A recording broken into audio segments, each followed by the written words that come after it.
Viewers, welcome to my channel. तो कैसे हैं आप सब? आई होप आप लोग अच्छे होंगे। तो आप सभी स्त्रियों को करवा चौथ की बहुत बहुत हार्दिक शुभकामनाएं। तो अभी करवा चौथ 2 दिन बाद आने वाला है, तो मैं उसके लिए आप सबको बताने वाली हूँ कि इस बार करवा चौथ कब करें, कैसे करें। अगर आप पहली बार स्टार्ट कर रहे हैं तो किस तरह से आप पूजा आरंभ करें, और अगर आपकी सास है तो आप बायना कैसे सास को दें, अगर नहीं है तो फिर आप वो बायना किसको दें। और जब पहली बार सरगी लेते हैं तो अगर आपकी सास नहीं है तो आप सरगी किससे लें, और सरगी कब लें, कैसे पूजा करें। और अगर आप पीरियड्स में हैं तो आप पूजा कैसे करें, क्या आप पूजा छोड़ दें। तो मैं ये सब चीज़ के बारे में आपको बताने वाली हूँ। तो आपको मैं सबसे पहले पूजन सामग्री दिखा देती हूँ। तो सबसे पहले ये सब सामान अभी हम दिखा रहे हैं।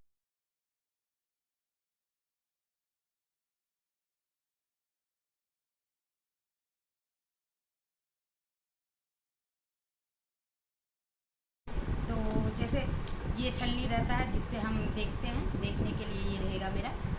और करवा तो मैं आप अपने हिसाब से करवा ले लीजिए। अगर आप मिट्टी का करवा लेते हैं तो भी वो सही है। मिट्टी का करवा आप हर साल चेंज करना पड़ता है, आप मिट्टी का करवा नहीं वो चीज़ यूज कर सकते।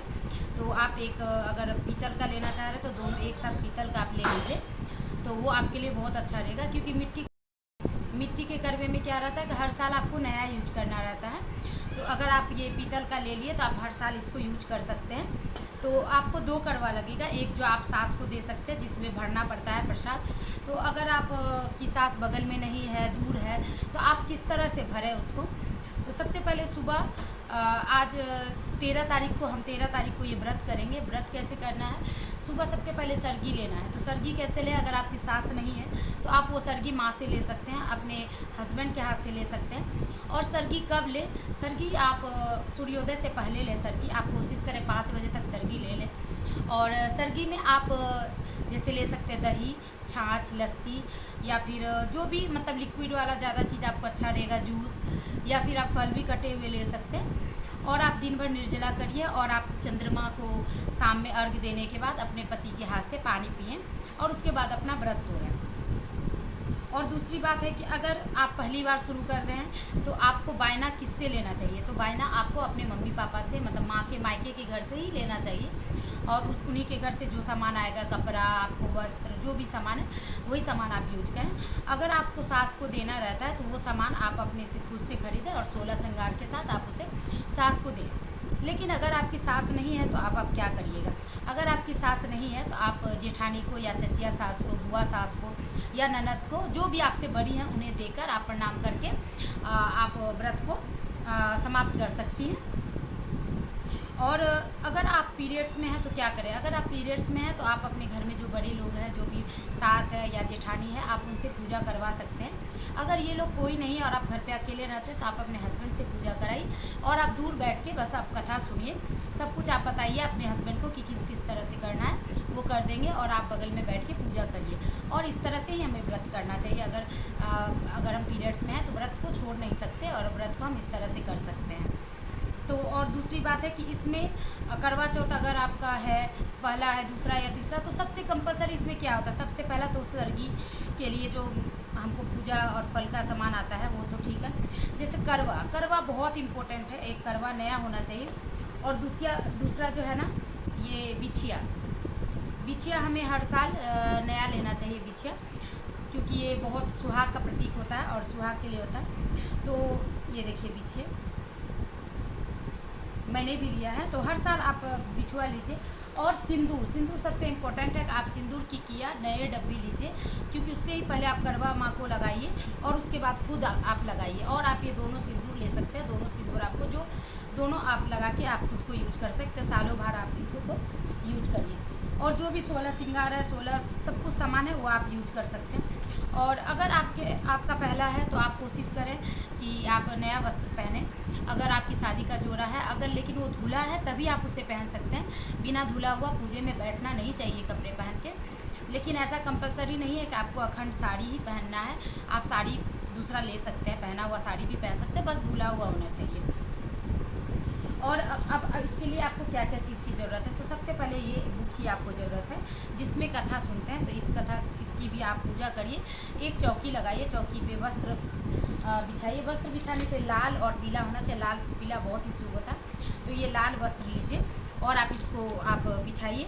और करवा माँ के लिए आप चुनरी लीजिए, चुनरी आप रेड कलर का लीजिए, रेड कलर का चुनरी बहुत ही सुंदर लगता है। और अगर आप शिव परिवार की पूजा कर रहे हैं तो शिव परिवार और गणपति जी के जो आह्वान करते हैं, सब इसमें सभी देवी देवताओं का आह्वान किया जाता है, पूजा किया जाता है, तो उनके लिए आप पीला वस्त्र लीजिए। पीला वस्त्र बहुत ही शुभ होता है। और उसके बाद आप कैलेंडर लीजिए, कैलेंडर में आप इसी तरह से पूजा करिए। और उसी तरह से करवा का जो कथा का बुक होता है उसको भी आप पूजा करिए। और जो ये करवा का रहता है ना, ये इसमें आपको 13 बिंदियाँ लगाना कंपलसरी है, 13 बिंदियाँ लगाना है, क्योंकि इसमें शास्त्र में भी इसका वर्णन किया गया है कि आप इसमें 13 बिंदियाँ लगाएं। और आप 2 जगह करवा बनाएं, एक तो अगर आपकी सास या जेठानी जिसको आप करवा देना चाहते हैं, तो जिसमें आप मिट्टी में भरें, और इसमें आप ऐसा सामान भरें जो आप बाद में भी, जैसे 2 महीने बाद मिले, 1 महीने बाद मिले, तो भी आप वो सामान दीजिए जो उसमें ख़राब ना हो। जैसे कि आप इसमें ड्राई फ्रूट्स भर सकते हैं, तो ड्राई फ्रूट्स जल्दी ख़राब नहीं होता, और आप पैक करके जब उनसे मिलेंगे तो आप उनको ये सब चीज़ दे सकते हैं। आप इसमें मिठाई नहीं भरें। और दूसरे में आप बतासा मिठाई या आप कुछ पकवान बना के, जैसे आपकी तरफ सबके तरफ अलग अलग क्षेत्र में होता है, तो उस तरह से आप इसमें भरें। और दूसरे उसमें अगर आपको 2 नहीं भरा जाता तो आप 1 भर के रख सकते हैं। दूसरे में आप ये चंद्रमा जी को गंगा जल से, अगर गंगा जल नहीं है तो आप घर पे जो अच्छे से धो के पानी जो रहता है वो आप यूज कर सकते हैं। और आप बहुत ही अपने अच्छे मन से पूजा करें। और चंद्रमा को जो चढ़ाने के लिए वस्त्र होता है, ये बहुत ही ये जो रहता है ना कच्चे धागे का मोली, तो इसको पूजा करना चाहिए। इसको वस्त्र के रूप से चंद्रमा जी को भी चढ़ाया जाता है, चंद्र देवता को। और इसमें अखंड दिया लगता है, अखंड दिया आपको 3 चाहिए दोनों कलश पे चढ़ाने के लिए। और एक जो चंद्रमा को देखने के बाद हम जलाते हैं उसके बाद। तो आपको 16 श्रृंगार की सब चीज़, सब सामान चाहिए। और आपको चूड़ी चाहिए, चूड़ी जो नया हो, नया आप पहन सकते हैं, अखंड रहता है तो चूड़ी ज़्यादा अच्छा रहता है। और आप भरने के लिए बतासा या एक सरगी में जो रहता है ना, इसमें एक करवा में आप मिट्टी का जो रहता है उसमें आप गेहूँ भर सकते हैं, चावल भर सकते हैं, कुछ भी उसमें आप भर सकते हैं। या तो आप ड्राई फ्रूट्स भर सकते हैं, और या तो पकवान उकवान भी भर सकते हैं। तो 2 करवा अगर आपको भरा जाता है, तो एक में आप मिठाई सब भरिए और एक में अनाज भरिए। और दूसरी एक कंपलसरी, मैंने जो ये अपने लिए साड़ी ली है, और ये साड़ी मैं पहनूंगी। और इसमें ना आप ज़रूर कोशिश करें कि जब आप पूजा करें तो जो आपकी शादी में जो आपको चुनरी चढ़ी थी, ये चुनरी आप ज़रूर ओढ़ कर पूजा करें, ये बहुत ही शुद्ध होता है। और एक मैं जो अपनी जेठानी को दे रही हूँ साड़ी, वो भी लेके आई हूँ, तो उसमें भी वही सारा 16 जो होता है ना 16 श्रृंगार का सब सामान उसी तरह दे के हम आप उनके लिए बहना निकाल लीजिए। और उन पे अगर दूर रहती है तो फ़ोन पे बात करके आप उनका आशीर्वाद ले लीजिए। और ये कुश होता है, तो इसको आप 8 कुश चाहिए, जो 4-4 करके इसमें घुसाते हैं, 4 इसमें और 4 उसमें, दोनों में घुसा के गरबा में रखा जाता है। और ये इत्र जो आप इत्र कथा के बुक में लगा सकते हैं, कैलेंडर में लगा सकते हैं, जो करवा माता को पूजा करने के लिए लगाते हैं। और एक थाली चाहिए जिसमें आपको फूल, गणपति जी को चढ़ाने के लिए दुर्बा, और जो भी पूजा का सब सामग्री होता है, अरवा चावल, वो सब सामान आप रख लीजिए। और आप अपने पति के साथ ये व्रत और कथा सुनिए, तो इससे बहुत ही सौभाग्य बढ़ता है। आप कोशिश करिए कि आप जो भी 16 श्रृंगार का सामान दान करने वाली हैं, आप जितना भी हो सकता है आप दान कर सकते हैं। अगर आपका पहला हो तो आप और दूसरे लेडीज़ को भी दान कर सकते हैं, जो बड़ी लेडीज़ हैं, जो आपसे दूर हैं, नज़दीक हैं, आप किसी को भी दे सकते हैं, ज़रूरतमंद को भी दे सकते हैं, और उसको प्रणाम करके उनका आशीर्वाद ले सकते हैं, तो जिससे आपका हमेशा सौभाग्य बढ़ा रहेगा। और इसी तरह से आप अपना व्रत करिए। और आप सबको करवा चौथ की फिर से बहुत बहुत हार्दिक शुभकामनाएं। तो आप इस तरह से पूजन करिए और अपने पति की लंबी आयु के लिए दिल से कामना करिए, और भगवान आपकी पति की बहुत ही लंबी आयु करे। हम सब की करवा माता बहुत ही लंबी आयु दे पति की, और हम सब बहुत ही सुखी रहें। तो thank you for watching, love you all. अगर आपको कुछ भी अच्छा लगा तो लाइक, शेयर और कमेंट्स करिए। Thank you.